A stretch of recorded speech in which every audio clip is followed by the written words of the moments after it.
¿Qué tal? Buenas tardes, buenas tardes. ¿Cómo están? Bienvenidos sean todos a este espacio, el Foro Empresarial edición martes. Estamos cargados y recargados de información. Es importante, obviamente, agradecer la presencia de todos ustedes, pero como siempre, estamos aquí compartiendo siempre noticias relevantes, noticias que van a ser para su total beneficio. Así que a partir de ahora ya se va a quedar bien cómodo porque vamos a tocar temas sumamente relevantes. En este sentido, les invitamos a cada uno de ustedes a que se acomoden porque vamos a estar ingresando en este siguiente espacio informativo.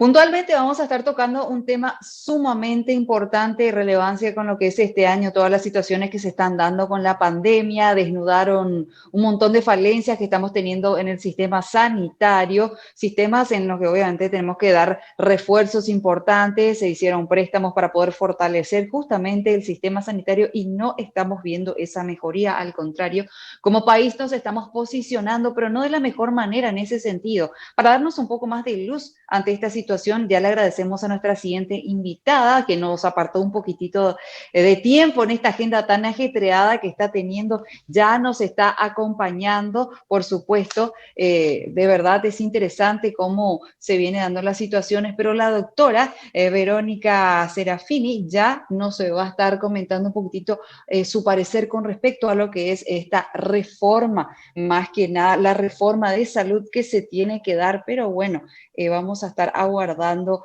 su comentario. Muy buenas tardes, doctora, bienvenida y gracias por acompañarnos.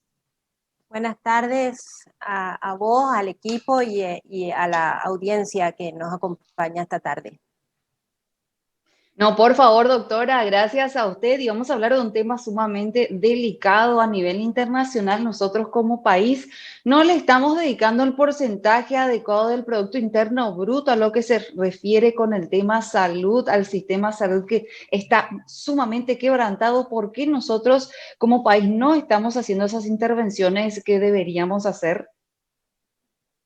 Sí, bueno, si uno mira las cifras iniciales con respecto a la inversión, por ejemplo, con respecto al PIB o con respecto a la inversión por persona en salud, en cualquiera de esos indicadores estamos por debajo del promedio latinoamericano y muy lejos de los países más desarrollados. Fuimos mejorando, aumentó el gasto en los últimos años, pero ese aumento fue mucho más leve, fue lento en función del crecimiento de la población, porque la población crece, de los cambios epidemiológicos, porque la población además está envejeciendo, entonces nos enfermamos y necesitamos un sistema de salud que tiene que atender muchas más enfermedades que hace 30 años atrás o 40.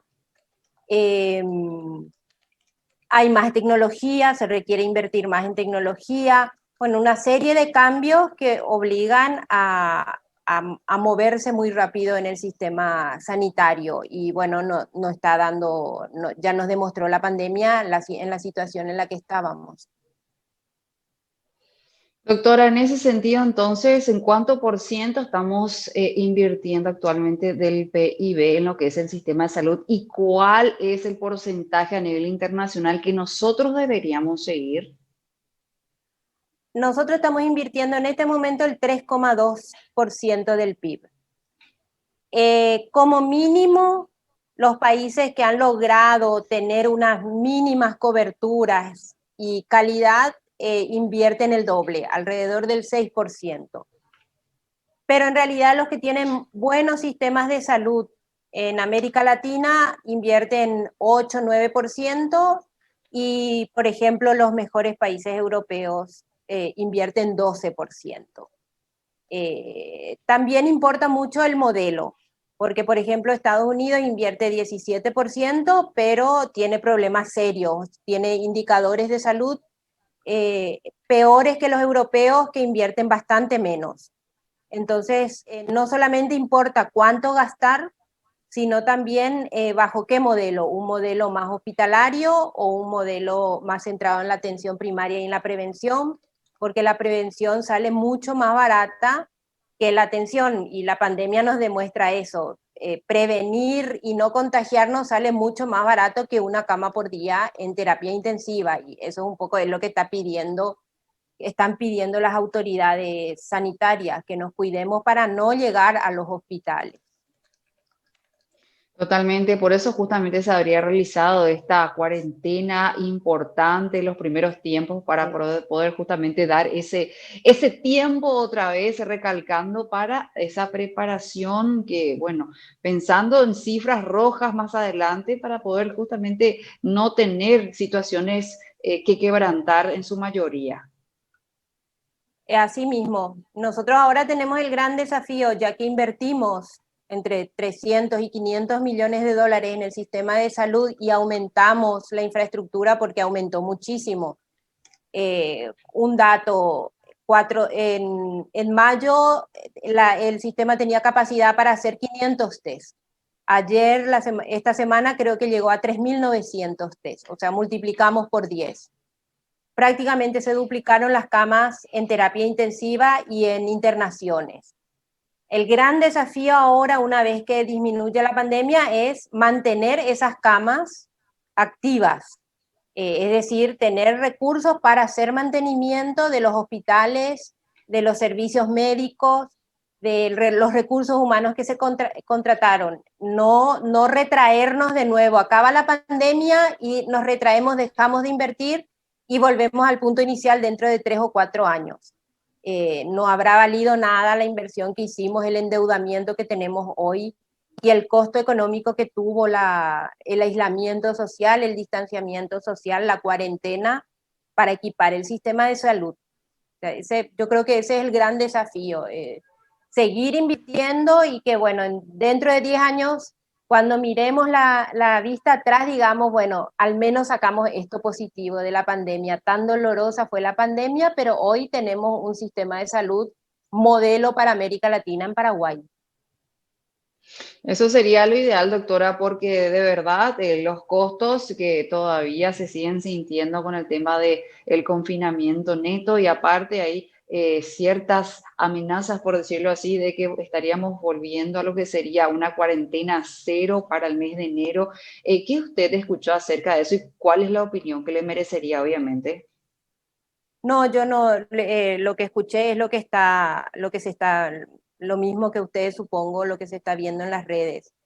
Pero es difícil los países que están consiguiendo volver a una cuarentena muy rígida, inclusive más rígida que la de febrero y marzo, son países desarrollados, donde el Estado tiene muchos recursos para apoyar, y para solventar, por ejemplo, los salarios de las pequeñas y medianas empresas, mantener el salario mínimo a los que están en el sistema previsional, financiar un PTU mucho más amplio, y de mayores recursos, que es lo que están haciendo casi todos los países de Europa. Ahora, esos son estados fortalecidos, tanto por el lado de los sistemas previsionales como por los recursos tributarios con que cuentan. Tienen condiciones para pagar una deuda, que nosotros no, ya estamos llegando a niveles de insostenibilidad fiscal de nuestro endeudamiento. Así que bueno, tenemos que ser conscientes que por un lado tenemos que prevenir y por otro lado tenemos que no solamente hacer la reforma del sistema de salud, sino conseguir recursos adicionales. Y ese es el Y gran eso, debate. No hay debate de la reforma de salud sin hablar de cómo vamos a financiar. Y esa es la gran pregunta, doctora. Como país, viendo obviamente nuestra situación, ¿tenemos posibilidades de poder llegar a eso, de obtener ese, ¿cómo se dice?, esa carta de salvación? Yo creo que necesitamos un pacto. Paraguay tiene primero tiene uno de los crecimientos más altos de América Latina, tuvo y va a ser uno de los países cuyo crecimiento se va a recuperar rápidamente. Es uno de los países que tiene más bajas presiones tributarias, igual que Guatemala. Estamos por la mitad del promedio latinoamericano. Tenemos recursos de las binacionales, o sea, recursos, tenemos algún espacio fiscal para mejorar la calidad de la atención, y para eso se necesita integrar los múltiples fondos que hay en salud. O sea, sí, tenemos que ponernos las pilas, ser auditores como ciudadanía de lo que hagan nuestras autoridades, votar mejor, reducir la corrupción, muchas acciones que nos pueden permitir que en unos años, en pocos años, podamos cambiar drásticamente nuestro sistema de salud. Sí, yo creo, yo tengo la esperanza, tengo la utopía de que podemos convertir a Paraguay en un país de primer mundo en pocos años. Totalmente, doctora. Así como justamente me venía mencionando, desde que se invirtió un poquitito con respecto a la salud, hubo mejoramiento, ya eso se pudo notar no solamente con el tema de las camas, sino que en la propia salud de los niños en cuanto a las enfermedades disminuyeron bastante, y también, por supuesto, lo que es la vacunación para evitar situaciones. Asimismo, nosotros, si uno analiza las estadísticas, se ven mejoras en Paraguay. Lo que pasa es que la gente está muy desanimada, muchas de las mejoras se dieron no en las ciudades como Asunción y Central, se dieron fuera, pero sí hay Asunción y Central más, nos quejamos de la calidad del agua, pero tenemos agua en cañerías desde hace 20 o 30 años. Eso no es normal todavía en el interior, y bueno, está 15 o 20 años más atrasado en todo. En general, el sector rural está unos 15 años atrasados en casi cualquier variable de sanitaria. Pero si pudimos hacerlo y si pudimos llegar a lo que llegamos en las ciudades, podemos hacer el esfuerzo y que eso se universalice. Pero claro, hicimos un esfuerzo en los últimos años y eso se nota. Ojalá hubiéramos ido más rápido como el resto de los países de América Latina. Pero bueno, hay que hacer el esfuerzo, no hay que perder la esperanza. Totalmente, doctora. Por otra parte, también el tema del agua ayudó muchísimo con la mortalidad. Hoy en día estamos contando con una tasa un poco más regulada. Bajaron las tasas, en general bajaron las tasas de mortalidad infantil, incluso la neonatal, a pesar del mal sistema de salud, porque la mortalidad neonatal ocurre muy rápido, igual que la materna, en este momento por hemorragia, por falta de terapia intensiva, en el interior, por falta de anestesia para poder hacer una cesárea rápidamente. Todavía falta, pero sí se ven, en realidad vemos avances, y avanzó sobre todo la cantidad de años promedio de vida. Pasamos de 68, 69 a 74. Eso no es cosa menor, vivir más tiempo y, y vivir con mejor salud. Doctora, ¿usted considera que el Paraguay debería invertir por lo menos el 1% de lo que es el Producto Interno Bruto en lo que sería atención primaria? Si nosotros no invertimos ese 1%, el sistema va a ser sumamente caro, porque solamente pensemos en dos de los cánceres más importantes que afectan a las mujeres, el cáncer de mama y el cérvico-uterino. Ambos cánceres prevenidos con los análisis adecuados, que no son muy caros, se pueden prevenir y garantizan la sobrevida. Cuando esos cánceres avanzan, o cuando la diabetes avanza, cuando la presión alta no se detectó a tiempo, se desarrollan enfermedades mucho más caras. Y eso es lo que tenemos que evitar, prevenir. Y bueno, el dengue es otra, el dengue o la pandemia son casos también en que mucha gente puede prevenir tomando las precauciones. Otra gente que a lo mejor está más expuesta saliendo en transporte público, tiene menos posibilidad de prevención, pero los que sí podemos prevenir con el lavado de manos, con el cuidado, con la recolección de basura, en el caso del dengue, es mucho más barato prevenir que llegar a enfermedades muy desarrolladas, en estadios muy desarrollados que requieren no solamente atención a la salud, también, por ejemplo, movilizarse hacia hospitales más especializados, que le sale caro a la familia. No solamente le sale caro al Estado, sino que le sale caro a la familia. Una vacuna no cuesta prácticamente nada hoy.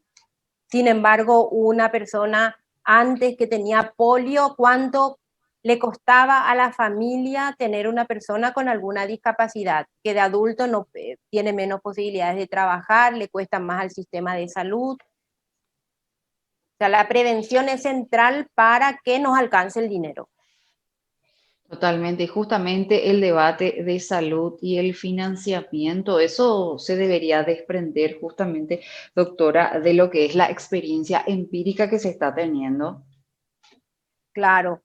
Esta cifra que yo le estoy dando del 6% como mínimo, del 1% en atención primaria, de atender las causas y no ya las consecuencias de las enfermedades, no son inventos, surgen de la evidencia de años de trabajo en otros países donde funciona mejor el sistema de salud, y esas son las cifras que salen, no están en los manuales ni son ideas que salen de la cabeza de nadie. Son producto de mucha investigación, que dice, bueno, si esto se hace de esta manera, la probabilidad de que las personas como una enfermedad, nosotros sabemos, el sentido común nos dice que si nosotros prevenimos y detectamos a tiempo ciertas enfermedades, no se van a empeorar. Y lo mismo ocurre a nivel macro de la salud. Sabemos que con atención primaria es mucho más eficiente cualquier otro tipo de inversión. Sabemos que si una mujer tiene por lo menos 4 o 5 consultas prenatales, la probabilidad de detectar problemas es más alta y ya se le deriva a un hospital.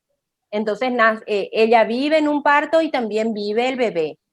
Y en general así, sí, es la evidencia empírica, y en esa evidencia es que tenemos que centrarnos cuando diseñamos políticas públicas. Totalmente, doctora. ¿Cómo avisora este 2021 en medio del escenario que estamos teniendo actualmente con respecto a la salud?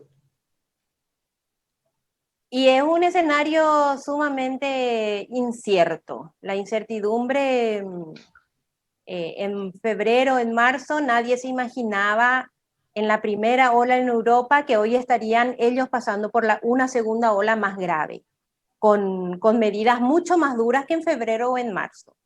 Ya asumíamos que para Navidad iba a estar sobrellevado, pero no. Va a ser un año incierto, va a ser un año duro de recuperación. Ojalá se recuperen mejor los empleos y los ingresos, no solamente los empleos, también los ingresos. Ojalá podamos seguir invirtiendo en salud y ojalá el sistema educativo pueda también adaptarse para incorporar a niños y niñas de manera segura, con todas las medidas de higiene y de prevención que son necesarias para que la escuela sea un lugar seguro, para que vuelvan a integrarse por los costos que tiene, obviamente, en todas las personas el año que tuvimos en términos del distanciamiento social. Totalmente, doctora. En este último minuto que estamos teniendo, nos gustaría que pueda justamente entregar un mensaje a toda la población que está muy atenta ya acompañando esta conversación, un mensaje directamente de una persona que maneja números, que maneja estadísticas y también que está empapada con este escenario. Yo creo que aquí lo que nosotros tenemos como ciudadanía, tenemos que conocer nuestros derechos, y demandar que se cumplan esos derechos. Las autoridades que están al frente son representantes, les votamos ellos tienen que llevar nuestra representación en las decisiones, y creo que estamos de acuerdo en que la salud es una cuestión primordial. Siempre fue, es fundamental para el crecimiento económico como uno de los factores determinantes de la acumulación de capital humano, y hoy nos damos cuenta de todavía más de esa relevancia, y solamente con una ciudadanía organizada que opine, que haga auditoría social, que controle los gastos, que le demande a los políticos, vamos a conseguir los cambios que esperamos. El año que viene hay elecciones en los municipios probablemente, seguro, y bueno, es la oportunidad de poner en la agenda también el rol de los municipios en la política sanitaria, porque si uno lee el rol en la ley orgánica municipal, cuál es el rol de los municipios, ellos tienen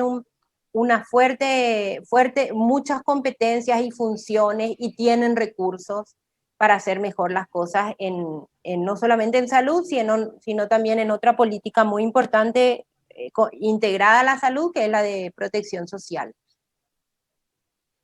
Así que, bueno, fuerza. Muchas gracias, doctora. Muchas gracias por su tiempo, por el espacio, por toda la información tan valiosa que nos proporciona. Nosotros, como siempre, gustosos de poder escucharle y poder compartir toda su sapiencia. Gracias a ustedes, y bueno, cuando gusten, es un gusto hablar con ustedes siempre. El mayor de los éxitos para usted, doctora. Gracias.